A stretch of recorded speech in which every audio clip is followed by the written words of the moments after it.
แต่งขวัญแพงน้องไปน้ำอายพ่อแม่เพิ่นให้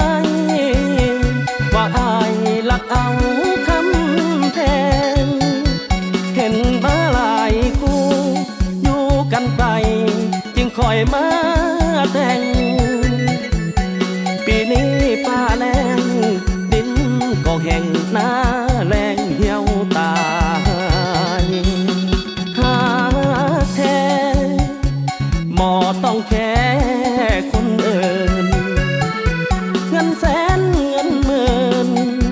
หวานซึ้งให้น้องทำใจงานแต่งสองเฮาให้สิเมาน้องอย่าหวั่นไหวหากไปหาไปคงสิได้ให้น้อง